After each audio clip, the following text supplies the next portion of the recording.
Mis amigos, los saludo con afecto fraterno.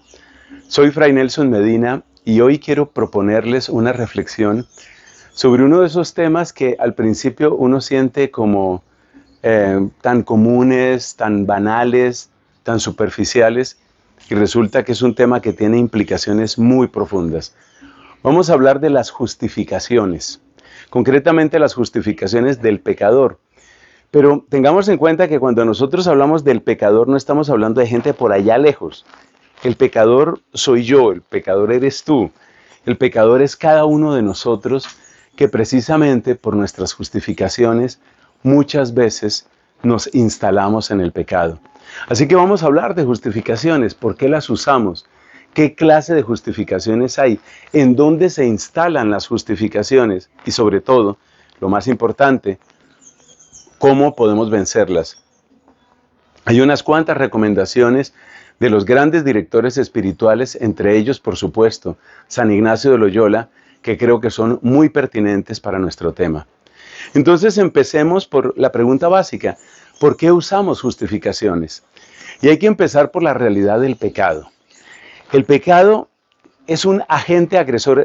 Voy a dar una definición un poquito informal, pero ya verás que es muy útil para lo que estamos diciendo.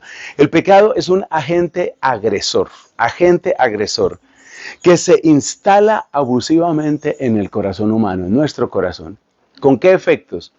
Mira, nos drena las fuerzas, nos deforma y finalmente busca destruirnos. Y esto se nota pues muy particularmente en los vicios. Cuando uno ve, por ejemplo, lo que el vicio le puede hacer a una persona, uno dice, realmente lo deforma, lo destruye, pues eventualmente, como dice el apóstol San Pablo, la paga del pecado es la muerte. Y por eso, la gran pregunta que uno se hace es, si el pecado es tan terriblemente destructor, ¿cómo es posible que nosotros lo toleremos? O sea, tú piensas, por ejemplo, que si una persona tiene una enfermedad en su cuerpo, trata de librarse de ella. Si una persona tiene, por ejemplo, qué sé yo, una irritación en su piel, trata de librarse de eso. Si tiene una indigestión, trata de solucionar ese problema. ¿Por qué nosotros toleramos el pecado? Esa es la gran pregunta. Pues sucede porque hay una asociación muy estrecha entre el pecado y la mentira. En concreto, la mentira que nos ayuda, que nos sirve, no es ninguna ayuda, sino quiero decir para sus propósitos, la mentira que hace posible la realidad del pecado en nosotros es la mentira que utiliza medias verdades, mezcla verdades parciales con verdades negadas. Yo creo que se nota, el ejemplo bíblico típico es el de Génesis capítulo 3, la escena del pecado original, cómo de alguna manera la serpiente dice algo que es cierto y algo que de hecho estaba en el plan de Dios, y eso que estaba en el plan de Dios se llama seréis como dioses. Eso es cierto, que Dios quiere que nosotros seamos como Él, eso es cierto, y que nosotros llegaremos a ser como Él, eso es cierto, seréis como dioses, totalmente cierto. Pero el camino que propone la serpiente es un camino engañoso. O sea que la mentira es como la escolta del pecado. La mentira va siempre unida al pecado. Y lo interesante de la mentira es esa combinación que no es la simple falsedad. Por favor, atención a este dato. La mentira no es simple falsedad. Si yo te digo, por ejemplo, que Júpiter, el planeta, que Júpiter es más pequeño que la Tierra, pues eso es una falsedad. Y eso no produce nada en ti. Quizás un poco de risa o de desprecio, porque tú dices, pero qué tonto este hombre, ¿por qué está diciendo esas bobadas? Pues bien, la mentira que ayuda al pecado a instalarse en nuestra vida, no es una mentira como esa, no es pura falsedad, es una mezcla ponzoñosa de verdad y de engaño, medias verdades y verdades negadas. Ese es el arte de la mentira. Y por eso, esas mentiras astutas que nosotros acogemos, que hacemos nuestras, esas son nuestras justificaciones. Eso es lo que significa una justificación. Es una mentira astuta que se instala dentro de nosotros y que de alguna manera custodia los derechos del pecado. Oiga esa expresión tan repugnante. Custodia los derechos del pecado en nosotros. Y en ese sentido, repito, la mentira es como una especie de escolta.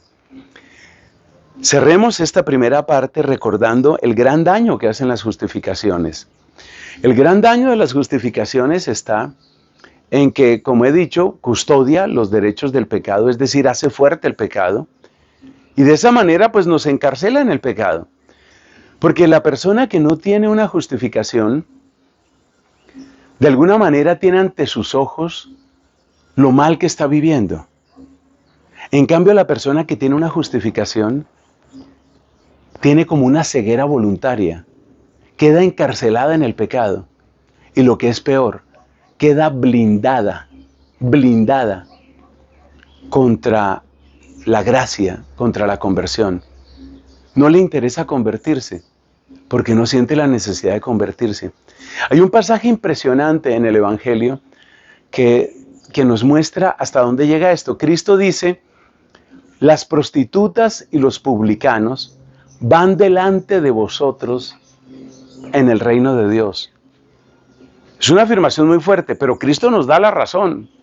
Nos da el por qué van adelante esas personas. Dice, porque vino Juan y lo escucharon y le creyeron. Es decir, las personas que se desnudaron de sus justificaciones, aquellas personas que estaban viviendo en el pecado, pero que no lo justificaron, esas son las personas que realmente aprovecharon el mensaje de Juan y son las personas que entran de primero y con más fuerza en el reino de Dios. Entonces ya entendemos por qué llegan las justificaciones a nuestra vida.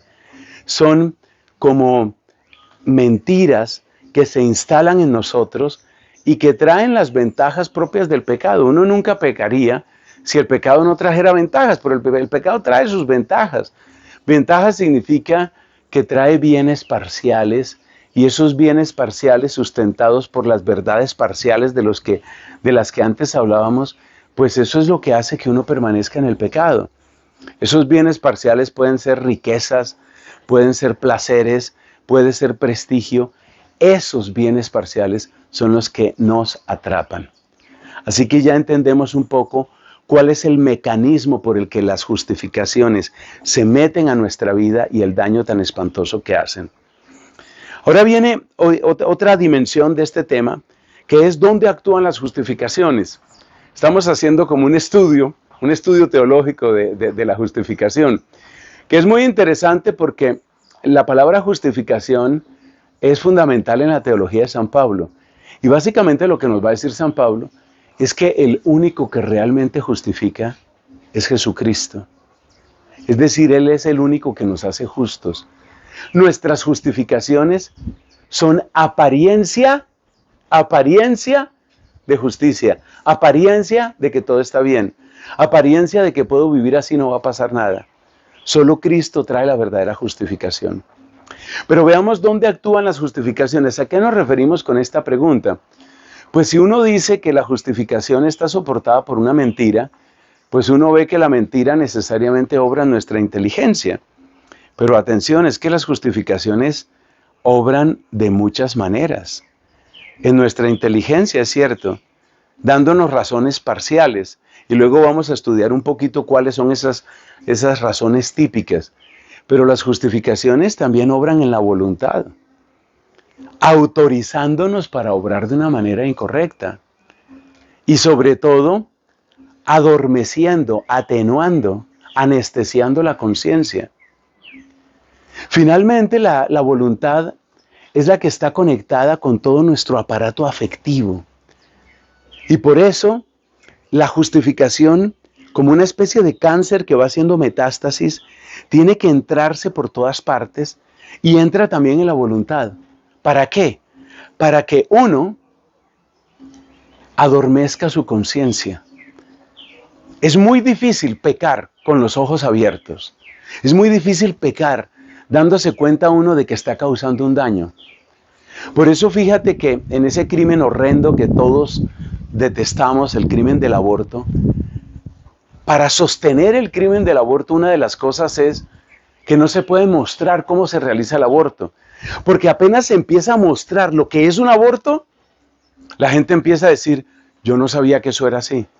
Hay videos, tú los puedes encontrar en internet, donde se le cuenta a una persona, ¿usted está a favor del aborto? Sí, claro, los derechos reproductivos de la mujer y bueno, todo aquel discurso. ¿Usted ha visto cómo es un aborto? Pues no. Yo creo que la gente se imagina que el aborto es algo así, como que desmaterializan lo que la mujer tenía en el vientre y se desaparece. No, muestra lo que es. Muestra cómo se quema a un ser humano. Muestra cómo se le rompe la columna vertebral. Muestra cómo se va sacando a pedazos de la matriz de la mujer. Cuando se acaba la mentira, pues evidentemente la persona cambia su punto de vista. Entonces la justificación obra en nuestra voluntad en el sentido de mantenernos como adormecidos, como atontados, como pensando que no es tan grave, o pensando que yo tengo derecho, o pensando que todo el mundo lo hace. ¿Dónde más obra la justificación? La justificación obra en el entorno social. Hay una cosa muy interesante y es que cuando uno está viviendo en pecado, uno quiere rodearse de otras personas que tengan la misma manera de pensar, lo que en inglés llaman mindset. La gente que tenga el mismo mindset, la misma mentalidad, la misma manera de ser de uno. O sea, las justificaciones obran también en los entornos sociales. Uno inconscientemente busca esos entornos sociales para no sentirse mal. Entonces, la persona que está, por ejemplo, metida en el mundo de la promiscuidad o en el mundo de la droga o en el mundo del alcohol, por citar cosas que son como muy visibles, pero no son los únicos pecados ni los peores, la persona que está metida en eso, pues esa persona quiere tener su grupo de amigos, su grupo de amigos y amigas que estén en lo mismo. Porque, como alguien decía en una predicación, es más fácil pecar en grupo. Es decir, el grupo se convierte como en una especie de cobija que nos arropa. Es tan propio de la naturaleza humana asociarse, que incluso para pecar nosotros buscamos asociarnos. Nosotros buscamos otras personas que piensen como nosotros. Buscamos pertenecer a alguna asociación, grupo, club, movimiento, tendencia. Y esa asociación es un lugar donde la justificación opera. La justificación opera también en los medios de comunicación, normalizando comportamientos. Entonces, fíjate cómo esto se va convirtiendo como en una especie de atmósfera que uno la está respirando todo el tiempo. Es como la persona que está respirando ese ácido sulfídrico. Es uno de los olores más repugnantes para la especie humana. Es el olor típico de los huevos podridos, el ácido sulfídrico. Es una cosa repugnante. Pero entonces la justificación es como una especie de ácido sulfídrico que se va metiendo por todas partes y que va haciendo que tu nariz no sepa respirar de otra manera, no sienta ningún otro olor hasta que llegue a acostumbrarse. Los medios de comunicación en su mayoría cumplen con esa labor. Sin embargo, aquí hay que anotar que los medios de comunicación también pueden ser una gran defensa. ¿Gran defensa en qué sentido? Bien utilizados, los medios de comunicación pueden ayudar a denunciar. Por ejemplo, piensa lo que sucede ahora en las redes sociales. Las redes sociales muchas veces las vemos como lugares de pura superficialidad, banalidad, obscenidad. Y es cierto que son lugar para todo eso, pero también son lugar para muchas otras cosas. Las redes sociales también están dando la oportunidad de que nos enteremos de cosas que jamás nos enteraríamos si dependiéramos únicamente de los medios de comunicación oficiales, controlados por grandes monopolios económicos y controlados por los poderes estatales. Entonces, date cuenta lo que significa esa presencia de las justificaciones en los medios de comunicación. ¿Tú piensas que un medio de comunicación es como una especie de megáfono? Como una especie de esas cornetas que amplifican la voz. Es una especie de megáfono que le da fuerza a la versión, a la voz que interesa en cada caso. Entonces, el medio de comunicación, por ejemplo, toma el modo de obrar de una persona, lo que hoy llamamos, por ejemplo, una celebridad, toma el modo de obrar de esa celebridad y hace que esa persona, pues, se vuelva popular. y que su comportamiento parezca norma para otras personas. Y en este sentido se convierte como en una especie de altavoz que hace penetrante el mensaje para muchas otras personas.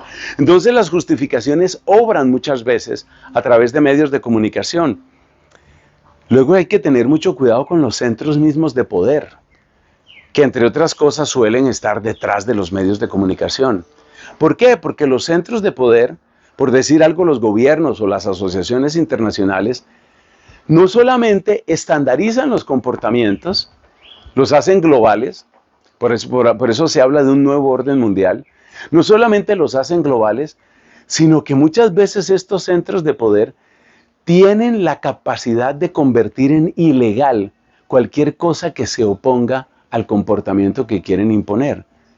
Yo creo que todos hemos visto las noticias de los arrestos que se han hecho en el Reino Unido por personas que están cerca de un abortuario.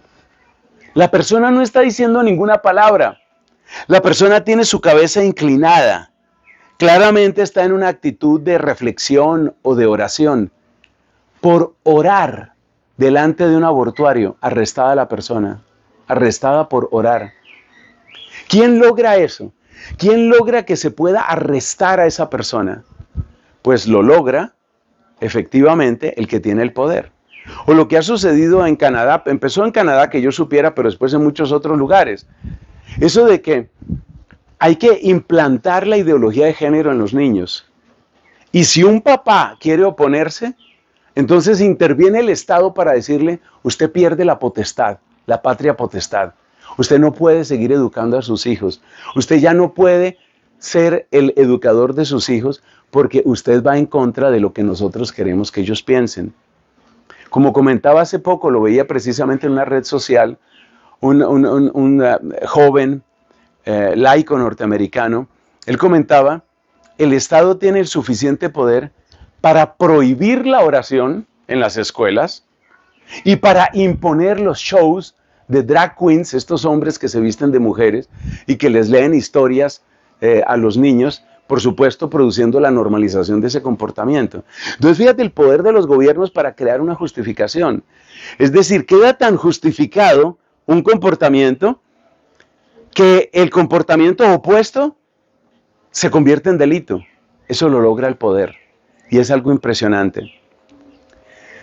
También hay que mencionar, y esto me da muchísima tristeza, algunos sectores del magisterio se convierten después en justificación, o mejor, en aliados de las justificaciones. Y esto sucede en el nivel micro, que puede ser el nivel, por ejemplo, de la confesión individual, pero llega a suceder también en el nivel macro. ¿A qué me refiero? Mire, desde hace años, bastantes años, y esto significa bastante antes del pontificado de Francisco, yo ya me encontraba con personas que se quejaban y decían, oiga, pero ¿cómo así que uno va donde un determinado sacerdote y le dice, eso es pecado, qué bueno que usted se arrepienta? Y voy donde otro sacerdote y me dice, quédese tranquilo, quédese tranquila, eso no es pecado, no pasa nada. Esa confusión, ¿qué está sucediendo con esa confusión? Eso es iglesia. Y entonces ese sacerdote, pero se da el caso también con obispos, y se da el caso también con algunos elementos del magisterio pontificio, llega un momento en el que eso se convierte en una justificación. No hace mucho se publicó un documento que se llama Fiducia Supplicans, y es un documento que ha causado muchísima ambigüedad y muchísima confusión en mucha gente, porque tiene que ver con la bendición a personas que están en situación irregular. Pero es que el documento es tan ambiguo que queda abierta la puerta de bendecir las relaciones, personas que están en relaciones irregulares. Eso significa en adulterio o en una relación homosexual o lo que sea. Entonces comentaba un político norteamericano que hasta el momento era muy firme y muy claro en su tema de, no, espérate, el matrimonio es un hombre, una mujer, etc. Comentaba este político, ahora que el Papa ha autorizado, entonces yo cambio mi posición y ahora sí estoy de acuerdo con esos matrimonios. O sea, date cuenta de lo que esto produce. Y por eso nosotros, sea cual sea nuestro lugar de servicio en la iglesia, como diáconos, obispos, sacerdotes, nosotros tenemos una responsabilidad inmensa. inmensa. Porque muchas personas nos escuchan, aunque también hay que reconocer que a veces escuchan lo que quieren escuchar. Pero muchas personas nos escuchan. Y eso muchas veces se convierte en justificación para lo que esas personas quieren hacer. Bueno, pasemos ahora al tema de los niveles de justificación. Este tema, que es el penúltimo, luego al final vamos a hablar de cómo superar toda esta maraña pegajosa de las justificaciones. Este tema surge de una historia, estaba yo una vez predicando precisamente sobre esto de las justificaciones, y venía un ejemplo muy interesante. El ejemplo de un hombre que está casado, pero él, es una historia que tristemente se repite muchas veces, ¿no? Él en su trabajo empieza a gustar muchísimo de una joven, por supuesto, mucho más bella, mucho más atractiva que la esposa en la condición actual, la esposa que él tiene en su condición actual. Y bueno, él empieza a flirtear, a coquetear con esa muchacha, finalmente se involucra en una relación con ella y por último abandona su hogar para irse a vivir con esta otra mujer. Por supuesto estamos ante un adulterio, así, un adulterio en toda regla, eso es exactamente lo que ha sucedido. Pero la palabra adulterio es muy dura y saber uno que está arruinando la vida de unos hijos es muy duro. Y saber uno que se ha traicionado a una mujer fiel que es la esposa es muy duro. Entonces ahí es donde entra el juego de las justificaciones. Y ahí es donde entra este tema de los niveles de justificación. ¿Por qué? Porque imaginémonos que este hombre fuera a justificar su adulterio diciendo, lo que pasa es que es más placentera, qué sé yo, esa mujer joven, es más placentero estar con ella que con mi mujer. Uy, eso suena como tan materialista, suena como tan ruin. Entonces, usualmente, y esta es una de las trampas psicológicas más, ¿qué diría yo? Más sutiles, más penetrantes. Usualmente lo que nosotros hacemos es intentar un nivel más alto de justificación. Por ejemplo, ese hombre, ¿qué va a decir? Si él se encuentra con un amigo y le dice, oye, me enteré que te separaste de tu esposa, no sé qué decirte, lo lamento mucho. Fíjate que ni siquiera lo está acusando, no lo está condenando, pero sí le está diciendo esas palabras. Entonces el otro, o sea, el adúltero, se siente en la necesidad de justificar lo suyo. Y mira las palabras que utiliza. No, es que vieras, la vida con mi mujer se había vuelto un infierno. Mira, ya no hacíamos sino pelearnos, estábamos haciendo muchísimo daño. Primero la rutina carcomió completamente lo que nos quedaba de amor. ¿Qué está haciendo el hombre? Está dando una justificación, pero no está dando una justificación a nivel puramente físico, sino que trata de revestirlo de un elemento emocional, psicológico, mucho más alto. Por eso hablamos de los niveles de justificación, porque una de las formas más astutas de ceguera voluntaria está precisamente en este tema de las justificaciones. Uno trata de dar la justificación de más alto nivel ontológico, se llama eso. Uno trata de dar la justificación de nivel más alto. El otro ejemplo que uno se encuentra mucho entre los sacerdotes, y he tenido, digamos, experiencia directa de diálogo con hermanos en el sacerdocio, hermanos que están viviendo, pues mal, su ministerio sacerdotal. ¿En qué sentido lo están viviendo mal? Pues que están en infidelidad porque tienen una amante, una cosa que está absolutamente en contra de lo que la persona eligió como su camino y su vocación. Pero entonces mira el tipo de justificación que se utiliza. Pero es que yo también soy hombre, yo no he dejado de ser hombre. O sea, en vez de decir simplemente que hay un tema de placer, que es algo que suena como tan bajo, entonces se utiliza una justificación emocional, psicológica, mucho más alta. Nosotros los seres humanos tratamos siempre de hacer eso, porque aparentemente si damos razones de más alto nivel ontológico, pues parece que son razones un poquito más respetables. Por eso aquí tenemos que hablar de esos niveles. Pero hay otro elemento de confusión aquí, espero no estar complicando las cosas más allá de lo estrictamente necesario, pero es que hay que tener en cuenta que estos niveles ontológicos son todos niveles que también tienen su aspecto de bondad, su aspecto de bien, sí lo tienen. ¿A qué me refiero? Piense usted, ¿cuál es el nivel más básico ontológicamente hablando? Pues es la supervivencia, ese es el nivel más bajo. Uno tiene que supervivir o sobrevivir, uno tiene que hacer algo por la vida. Bueno, ¿y qué significa eso? Pues que si uno va a sobrevivir, pues ese es el nivel más básico. Pero el nivel más básico también significa que ahí hay cosas buenas, como por ejemplo el hecho mismo de sostener la vida. Pero yo puedo utilizar ese nivel básico para justificarme. Por ejemplo, cuando una persona dice, mira, es que si a mí no me aceptan con mi orientación sexual, yo creo que me voy a suicidar. Este es un tema que ha aparecido muchas veces. Y en las discusiones con temas LGBT y con temas trans y con todo esto, eso aparece. Como quien dice, tenemos que aprobarle a esta gente su comportamiento y su orientación, porque si no se nos van a suicidar. Fíjate lo que se está diciendo ahí. Y yo me hago esta pregunta, ¿qué tal que se utilizara esa argumentación para cualquier otro tipo de comportamiento? Imaginémonos que yo dijera, mire, es que realmente mi orientación sexual me lleva continuamente hacia personas que son menores de edad. Entonces, si no me permiten eso, yo creo que me voy a matar. Estoy seguro que la inmensa mayoría de las personas dirían, usted no tiene por qué matarse, pero en ningún caso eso justifica lo que usted pretende hacer. Entonces, date cuenta cómo nos vamos llenando la cabeza de mentiras. Es utilizar el nivel de supervivencia, que es un nivel perfectamente respetable, porque la vida en sí misma es un bien. Es utilizar el nivel de supervivencia, pero para un sofisma, para un engaño.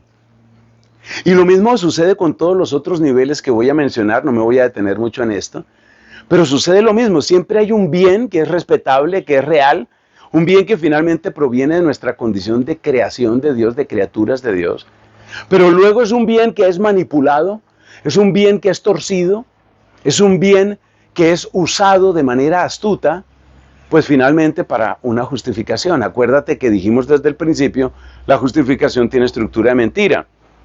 Entonces, por ejemplo, está el tema de la salud física. Yo me acuerdo de una persona que me decía, esto es real, y es una cosa que me impactó mucho. Es el caso de un muchacho, de una asociación que yo quiero mucho aquí en mi país, en Colombia, una asociación que predica muchísimo el tema de la conversión y de la santidad. Y voy a decir su nombre porque es gente a la que yo aprecio mucho, los de Lazos de Amor Mariano. Y ellos me contaban el testimonio de un muchacho que decía que antes de su conversión, él no iba a misa. Y mira la razón que él daba. Es que cada vez que yo iba a misa, me daba un trastorno, me daba un mareo, me daban ganas de vomitar. Todo indica, dicho sea entre paréntesis, que había un tema espiritual gravísimo, gravísimo dentro de ese muchacho, porque se enfermaba con solo entrar a una iglesia.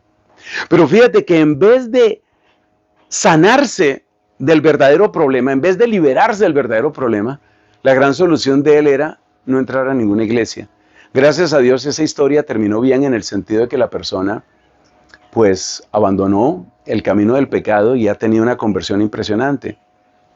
Entonces, el tema de la salud física va por ahí. Luego está el tema de la salud mental. Hay muchas justificaciones, especialmente cuando hay problemas de familia, problemas de pareja.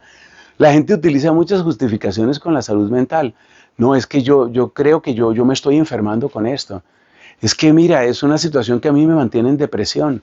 Yo conocí el caso de un señor que decía, mire, sí, es verdad que yo me tuve que separar de ella, pero es que yo me daba cuenta que yo vivía en una ansiedad, yo tenía unos ataques de ansiedad permanentes y unas recaídas en depresión.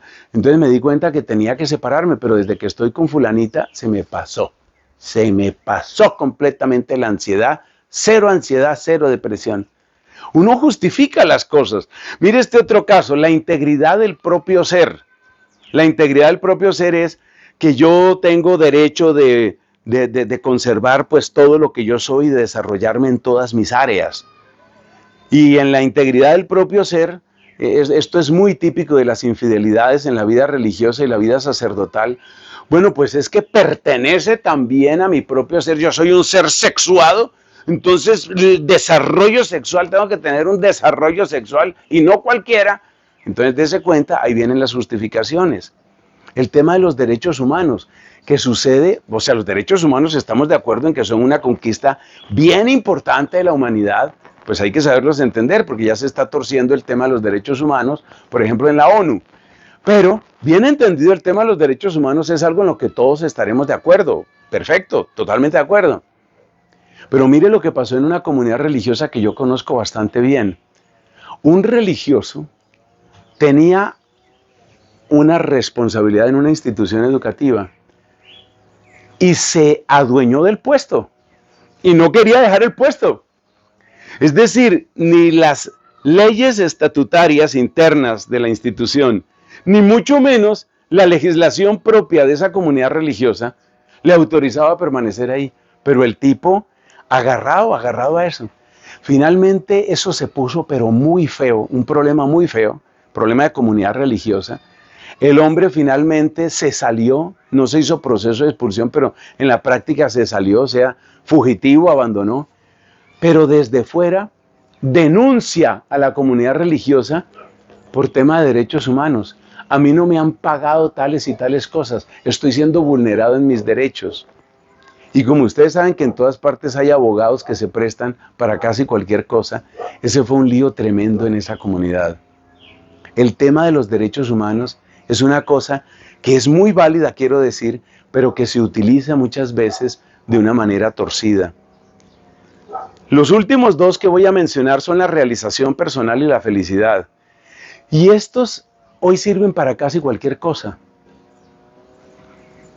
Sacerdote joven, 3 años de ordenado. ¿Y usted por qué abandona esto? ¿Usted por qué está pidiendo esta dispensa? Es una cosa muy grave, ¿lo ha reflexionado? Sí, yo he reflexionado muy bien, tengo todo muy bien pensado. Y es que yo no soy feliz. Y peleé con eso. ¿Y usted por qué abandona a su esposo? Porque yo no soy feliz. Y peleé con eso, argumenté con eso. Entonces date cuenta cómo hay una escala que va desde lo más físico, orgánico y fisiológico, como es la supervivencia, hasta lo más existencial, filosófico y como lo quieras llamar, como es esto de la realización personal. Y a través de toda esa escala, en la cual hay muchísimos bienes, mejor dicho, en cada nivel hay distintos bienes, a través de toda esa escala, ¿qué es lo que encontramos? Justificaciones. Es el momento de pasar a la última parte de nuestra reflexión. Vamos a comentar sobre cómo superar esto de las justificaciones. Ya vemos que es un tema sutil, un tema resbaloso, un tema pegajoso, un tema donde hay muchos, pero muchos engaños. ¿Cómo superarlo? Yo quiero recordar aquí a San Ignacio de Loyola y la insistencia de San Ignacio de Loyola en un ejercicio que si se hace juiciosamente, si se hace honestamente, tiene un gran poder. Y ese ejercicio se llama el examen de conciencia. Ojalá el examen de conciencia cotidiano. El buen examen de conciencia, el ponerse uno realmente en cierta soledad, en cierto recogimiento, en espíritu de oración y ponerse ante Dios y decirle, Señor, como dice aquel salmo, Señor, muéstrame lo que se me oculta. O lo que dice otro salmo, lámpara es tu palabra para mis pies. O lo que dice otro salmo, escruta mi corazón.